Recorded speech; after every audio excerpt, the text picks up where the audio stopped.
Hey, everybody, and welcome to another segment of AstrologyAnswers.com's weekly forecast. My name is Terence. The week begins on Monday, August the 22nd.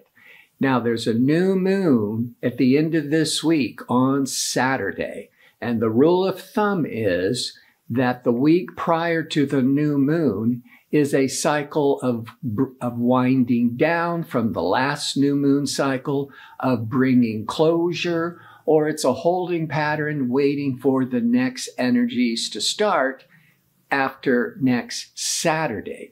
So you don't want to begin any significant new projects because the energy is winding down. You want to wait till next week when the energy overall is winding up.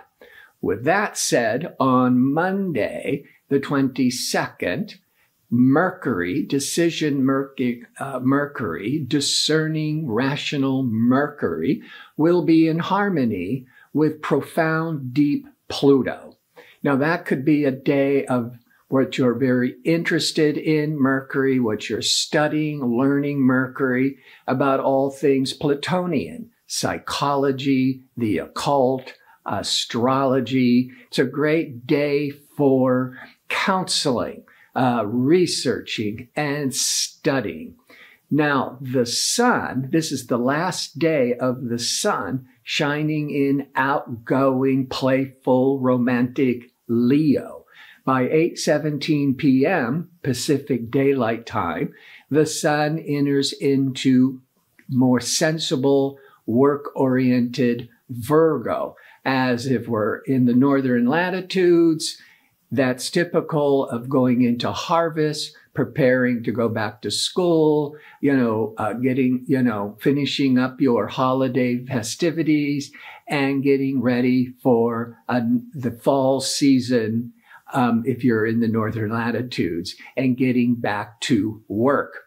The Tuesday, the moon is in reflective, sensitive Cancer, and between 8 a.m., 11 a.m., between 8 and 10 a.m., it's about a 2 hour period, the moon will be in harmony with Uranus. Uranus is innovative, it's exciting. The moon can get us into our habits, our routine.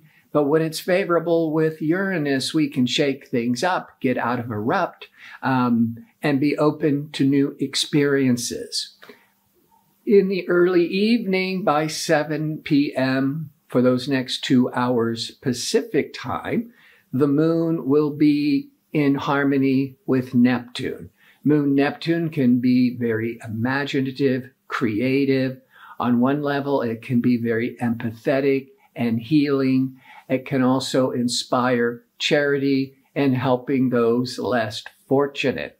Wednesday, Uranus, innovative, unpredictable, exciting Uranus, is going retrograde.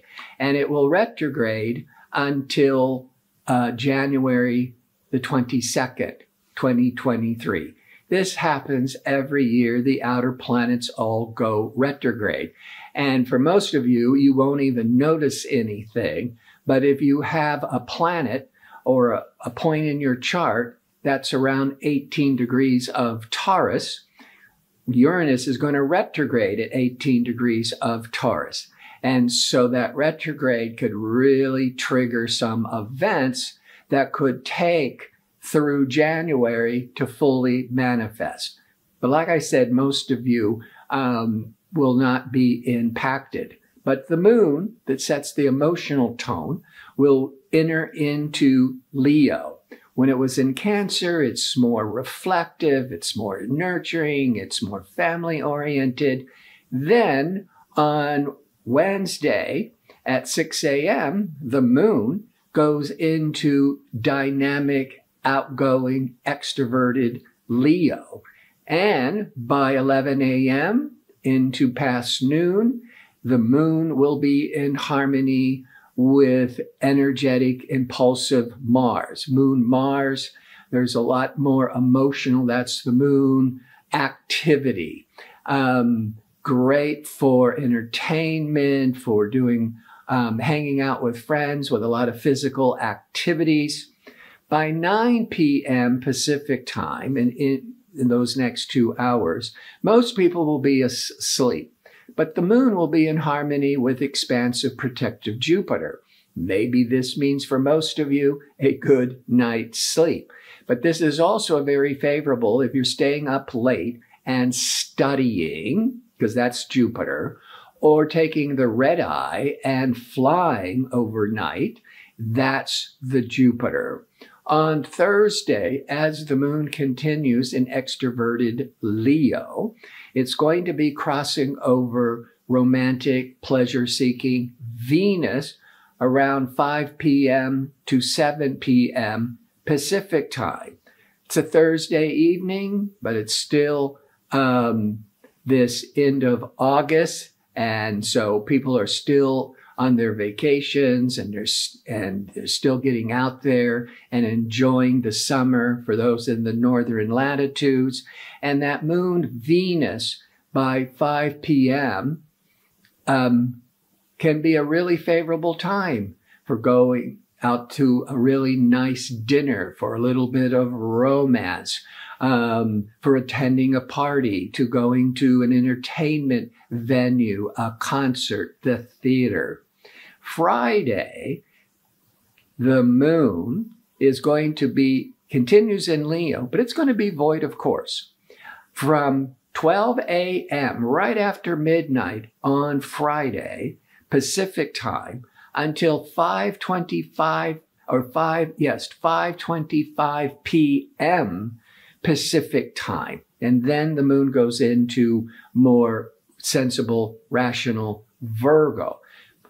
But when the moon is void of course, which I talk about every week, it's not making any aspects to other planets. So there's no energy. The energy is more flat.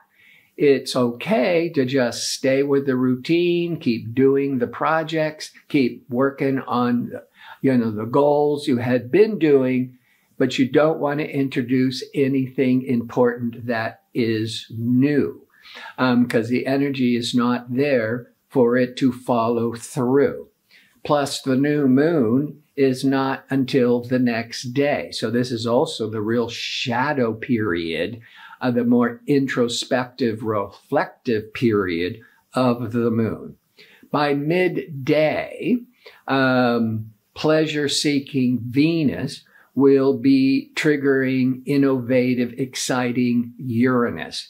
So for a Friday evening, and this will even go into Saturday morning, Pacific time, Venus-Uranus can be ideal on a Friday night, going to a party, an unexpected infatuation, hanging out with friends, making new friends. Now, Saturday on the 27th is the new moon in Virgo, and that sets the tone for the next 4 weeks. Virgo is work-oriented, service-oriented, very practical and sensible energies as we're going into a new educational cycle, work cycle, now that the summer is winding down, if you're in the northern latitudes. But this new moon in Virgo is going to be in tension with Mars. And so a lot of this new beginnings, or this new focus of the new moon, is going to be influenced by impatient Mars. Could be jumping the gun. There could be some irritability. When it just comes to the overall work projects for most of you, the Mars can be inspiring you to be more energetic, more ambitious, more aggressive, but there's a certain amount of tension and stress. You may be wanting to, jump the gun and be impatient, be anxious. You might be feeling anxious about any work projects. And so as you're going into September, so you want, this would be favorable time with this new moon for exercising, for meditation, just keeping yourself centered and calm so you can accomplish all these work tasks. And on Sunday, as the moon continues in service-oriented practical Virgo, the Venus, pleasure-seeking Venus, will be opposite Saturn. That can test relationships. Weak relationships may be in a bit of a crisis.